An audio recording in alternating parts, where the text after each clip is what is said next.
ಇವತ್ತು ನಾವು ರುಚಿಯಾದ ಆರೋಗ್ಯಕರವಾದ ಸೋರೆಕಾಯಿ ಪಾಯಸನ ಹೇಗೆ ಮಾಡೋದಂತ ನೋಡೋಣ. ಸಿಹಿ ಅಷ್ಟಾಗಿ ಇಷ್ಟಪಡದೇ ಇರುವವರು ಕೂಡ ಈ ಪಾಯಸ ಈ ರೀತಿಯಲ್ಲಿ ಮಾಡಿಕೊಟ್ರೆ 1 ಕಪ್ ಜಾಸ್ತಿ ಕುಡಿತಾರೆ. ಖಂಡಿತ ಮಾಡಿ ನೋಡಿ. ನಮಸ್ಕಾರ, ನಾನು ಅಂಬಿಕಾ ಶೆಟ್ಟಿ. ಸವಿರುಚಿ ಕಾರ್ಯಕ್ರಮಕ್ಕೆ ನಿಮಗೆಲ್ಲರಿಗೂ ಸ್ವಾಗತ. 1/3 ಕಪ್ ಆಗುವಷ್ಟು ದೋಸೆ ಅಕ್ಕಿ 4 ಗಂಟೆ ನೆನೆಸಿರೋದನ್ನ ಸ್ವಲ್ಪ ನೀರು ಹಾಕಿ ನುಣ್ಣಗೆ ಪೇಸ್ಟ್ ಮಾಡಿ ಇಟ್ಕೊಳ್ಬೇಕು. ಈ ರೀತಿ ಇದನ್ನು ಪಕ್ಕಕ್ಕೆ ತೆಗೆದಿಟ್ಕೊಳ್ಳೋಣ. ಒಂದು ಪಾತ್ರೆಗೆ ಅಥವಾ ಬಾಣಲೆಗೆ 1 ದೊಡ್ಡ ಚಮಚ ತುಪ್ಪ ಹಾಕಿ ಆ ತುಪ್ಪದಲ್ಲಿ 2 ಕಪ್ ಆಗುವಷ್ಟು ತುರಿದ ಸೋರೆಕಾಯಿನ ಚೆನ್ನಾಗಿ ಒಂದು 2-3 ನಿಮಿಷ ಸೌಟಿನಿಂದ ಮಗುಚುತ್ತಾ ಹುರ್ಕೊಳ್ಬೇಕು. ಮಧ್ಯಮ ಉರಿಯಲ್ಲಿ ಮೊದಲು 2-3 ನಿಮಿಷ ಚೆನ್ನಾಗಿ ಹುರಿದು ನಂತರ ಅದನ್ನು ಸ್ವಲ್ಪ ಹೊತ್ತು ಬೇಯಲಿಕ್ಕೆ ಬಿಡಬೇಕು. ಬೇಯಿಸಲಿಕ್ಕೆ ನೀರು ಹಾಕಬೇಡಿ, ಅದರ ಬದಲು 3ನೇ ಬಾರಿ ತೆಗೆದಿರುವಂಥ 2 ಕಪ್ ತೆಂಗಿನ ತೆಳು ಹಾಲನ್ನು ಹಾಕಿ, ಅಂದರೆ ತೆಂಗಿನಕಾಯಿ ಹಾಲು ತೆಗೆಯುವಾಗ 3 ಬಾರಿ ತೆಗಿತೇವಲ್ಲ ನಾವು, ಆ 3ನೇ ಬಾರಿ ತೆಗೆಯುವ ಹಾಲು 2 ಕಪ್ ಆಗುವಷ್ಟು ಹಾಕಿ ಚೆನ್ನಾಗಿ ಮಿಕ್ಸ್ ಮಾಡಿ ಮುಚ್ಚಳನ ಮುಚ್ಚಿ 10 ನಿಮಿಷ ಮಧ್ಯಮ ಉರಿಯಲ್ಲಿ ಬೇಯಿಸಬೇಕು. ಅದು ಸರಿಯಾಗಿ ಬೇಯಬೇಕು. ತೆಳು ತೆಂಗಿನಕಾಯಿ ಹಾಲು ಹಾಕಿರೋದು ಪೂರ್ತಿ ಈಗ ಒಣಗಿದೆ.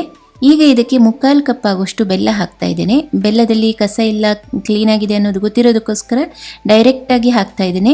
ಇಲ್ಲದೇ ಇದ್ದರೆ ನೀವು ಬಿಸಿ ಮಾಡಿ ಶೋಧಿಸಿ ಆಮೇಲೆ ಹಾಕಿ. ಅರ್ಧ ಚಮಚ ಆಗುವಷ್ಟು ಉಪ್ಪು ಕೂಡ ಹಾಕಿದ್ದೇನೆ. ಇಲ್ಲಿ ಬೆಲ್ಲ ಮತ್ತು ತೆಂಗಿನಕಾಯಿ ಹಾಲು ಹಾಕ್ತಾ ಇರೋದ್ರಿಂದ ನೀವು ಉಪ್ಪು ಹಾಕಿ ಮಾಡ್ಬೋದು. ಉಪ್ಪು ಹಾಕಬೇಕು, ರುಚಿ ಆಗ್ತದೆ.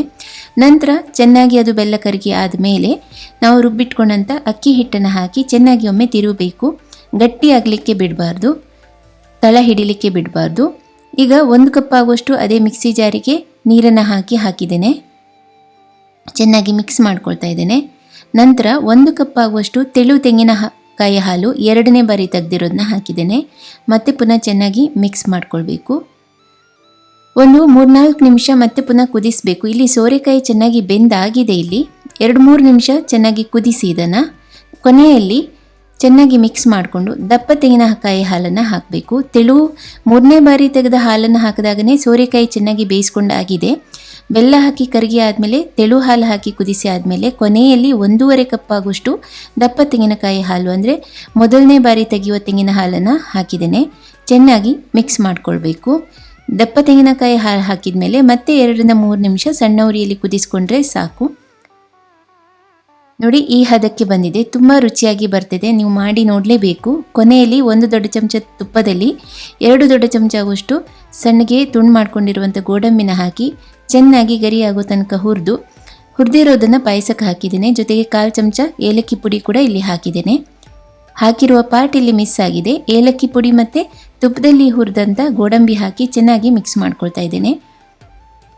ಕೆಲವರು ಪಾಯಸನ ತಣ್ಣಗೆ ಮಾಡ್ಕೊಂಡು ಕುಡಿಲಿಕ್ಕೆ ಇಷ್ಟಪಡ್ತಾರೆ, ಕೆಲವರು ಫ್ರಿಜ್ನಲ್ಲಿಟ್ಟು ಚಿಲ್ ಮಾಡಿ ಕುಡಿತಾರೆ, ಕೆಲವರಿಗೆ ಬಿಸಿಯಾಗಿ ಕುಡಿಲಿಕ್ಕೆ ಇಷ್ಟ ಆಗ್ತದೆ. ಈ ಪಾಯಸ ನೀವು ಹೇಗಾದರೂ ಸರ್ವ್ ಮಾಡಿ, ರುಚಿಯಾಗಿರ್ತದೆ.